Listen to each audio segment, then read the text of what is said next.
Hello friends, I welcome you in lecture number 44 on logic.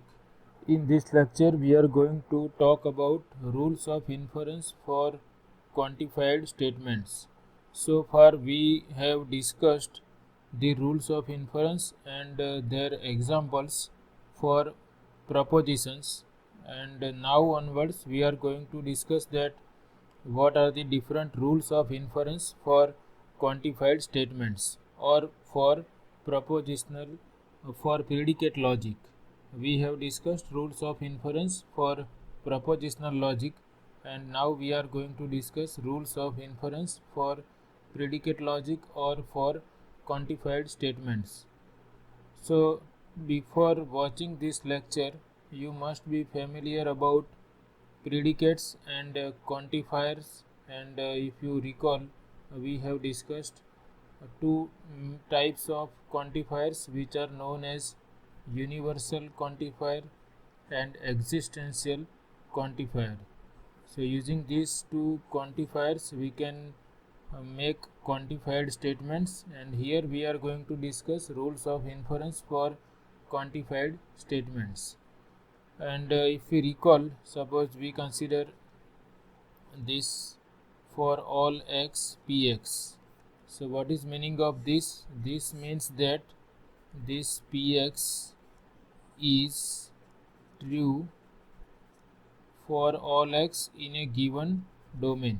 Px is true for all x in a given domain, or another name for domain is universe of discourse.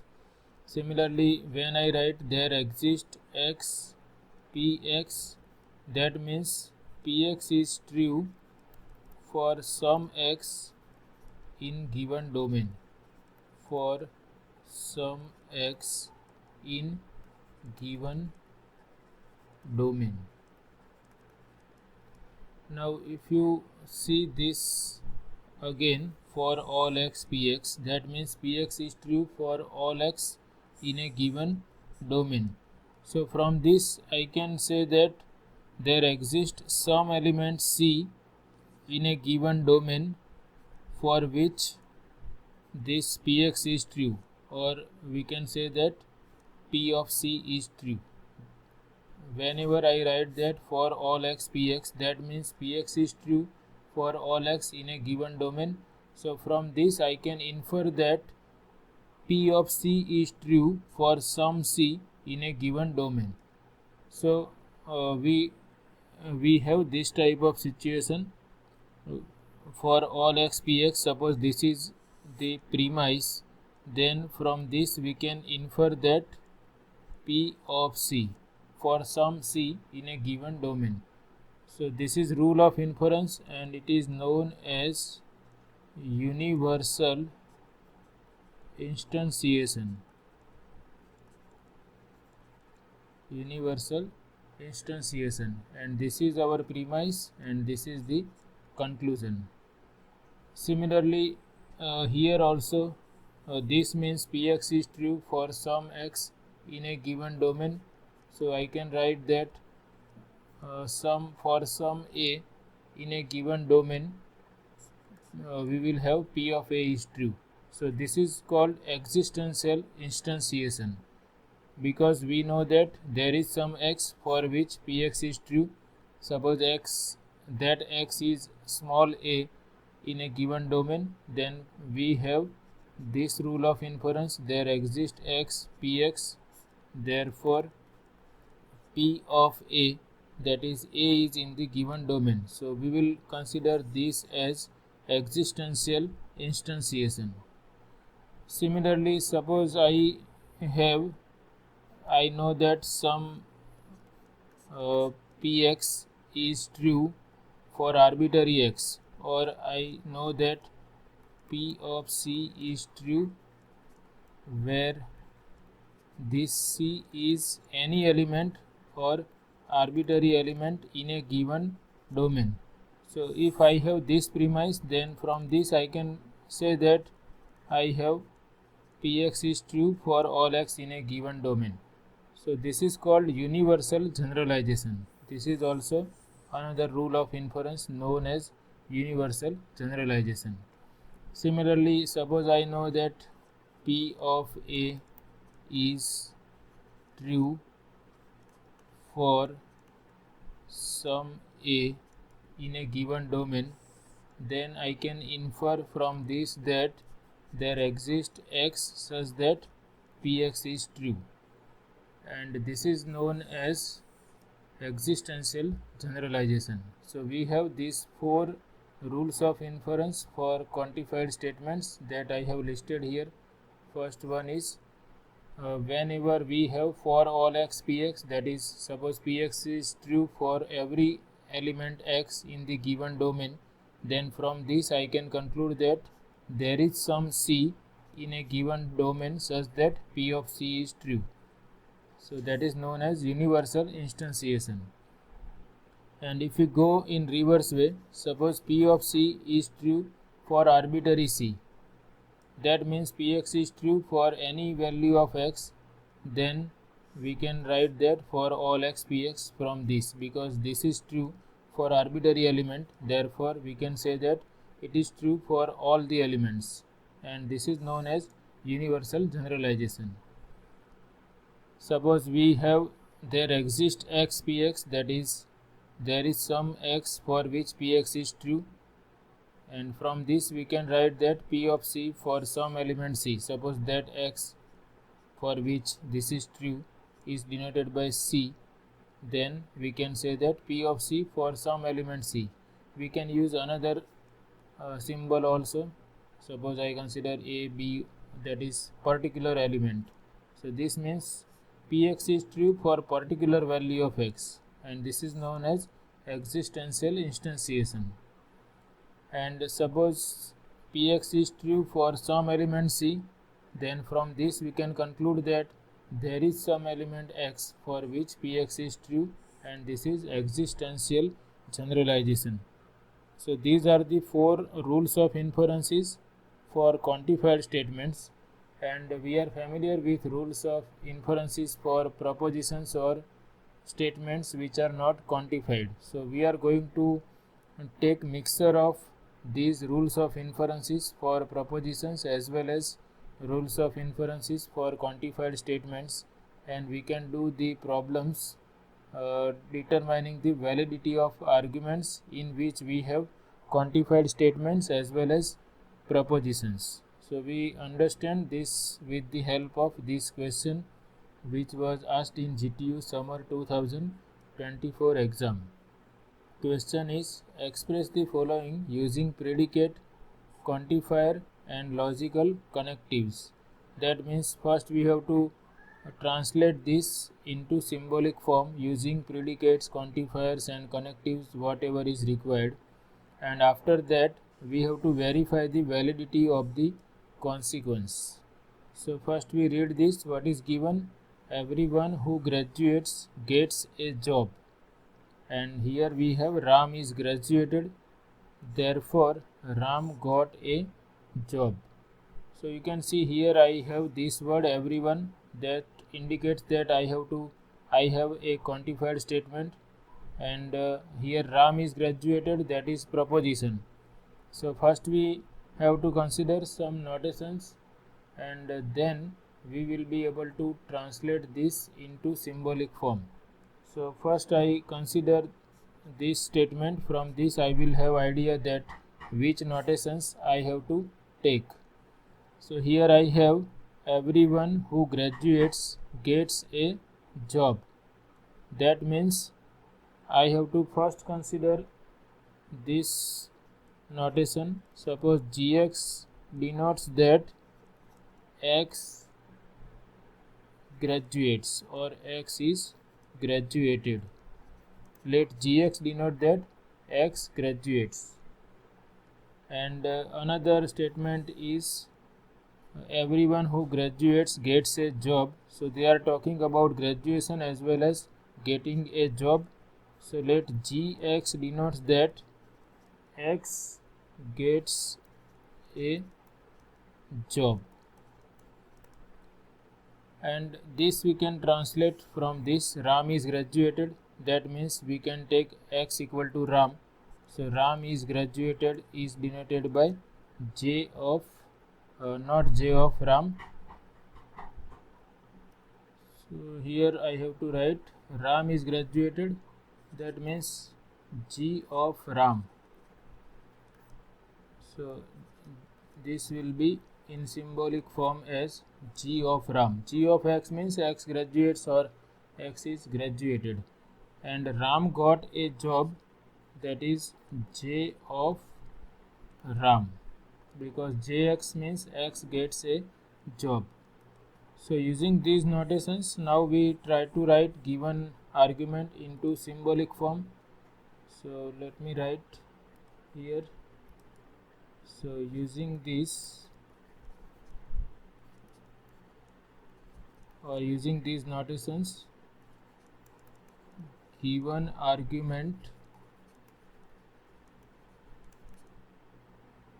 in symbolic form is as follows. So now we have Gx for X graduates, Jx for X gets a job, and the first line is everyone who graduates gets a job. So here they are using everyone, so that means we have to use universal quantifier, that is for all X. So this is true for all X. So whenever X is in the given domain, then that means when X graduates, then X gets a job. That means we have conditional statement. So X graduates is denoted by G of X, and X gets a job is denoted by J of X. So this first statement can be written in symbolic form in this way, that whenever X is graduated, X gets a job, and that is true for all X. So everyone who graduates gets a job will be in symbolic form as for all X, G of X implies J of X. That is our first premise. Second is Ram is graduated. So for X graduated we are using G of X, therefore we have to consider X equal to Ram here. So that is simple. Here I am writing G of Ram, and these two are premises. Now I am writing conclusion. Therefore conclusion is Ram got a job. So X getting a job is denoted by J of X. So Ram get a job is J of Ram. So we have J of Ram. So now we are able to write down our argument in symbolic form, and now we check the validity of this argument. Here these two are premises that we can denote by P1 and P2, and this is our conclusion. So using these two premises and rules of inferences, we have to arrive at this conclusion. So method is same as we are doing in rules of inferences for propositional logic. Here we write down statement or steps on left hand side, and here we will write down the reason which we are using, and we have two column proof. So first we start with first premise. It is for all X, Gx implies Jx.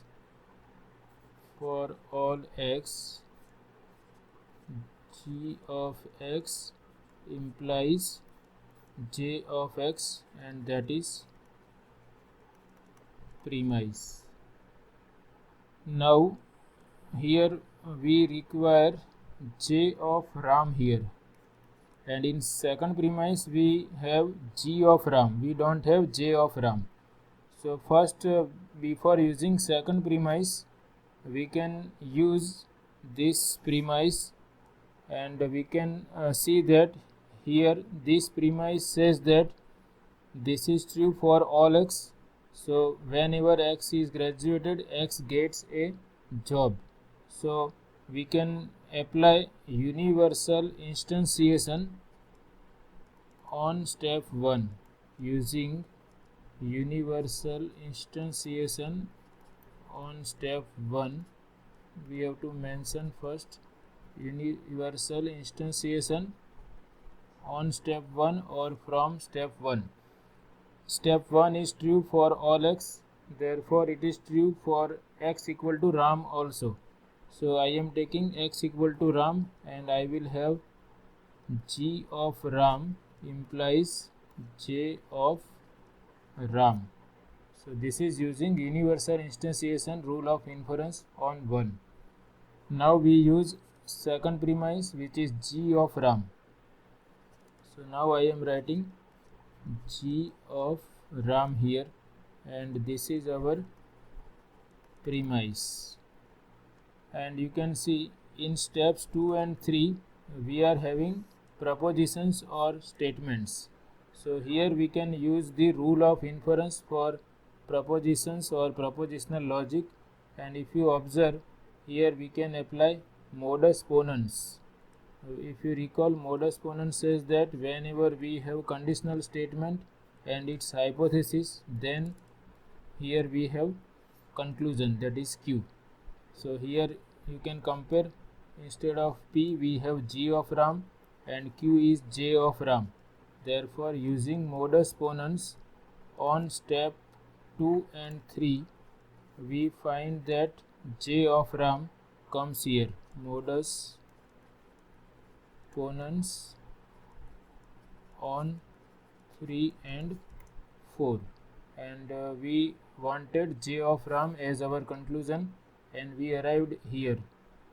So you can see this is easy. You can first translate your argument into symbolic form using predicates, quantifiers and connectives. Here we have used universal quantifier, we have used logical connective which is implication, and we have used these rules of inferences, and we are able to derive this conclusion easily. And you have to write that here they have asked to verify the validity of the consequence. So finally you can write that therefore given argument is valid or given consequence is valid. So method is simple, and it is similar to the method which we have used in rules of inferences for propositional logic. Here we are using quantified statements as well. So we have to use those 4 rules of inferences for quantified statements whenever required, and they are easy to remember. In fact, we are applying all these rules in all our mathematics courses sometimes. Okay, so first one is universal instantiation, which says that if some px is true for all x, then there is some c for which it is true. And reverse of this, suppose px is true for arbitrary c, that means px is true for all x in the given domain. Third rule is existential instantiation, that says that if there is some x for which px is true, then p of c for some element c. And this is reverse of 3, existential generalization. So we will continue with this type of questions in upcoming lectures. Thanks for watching.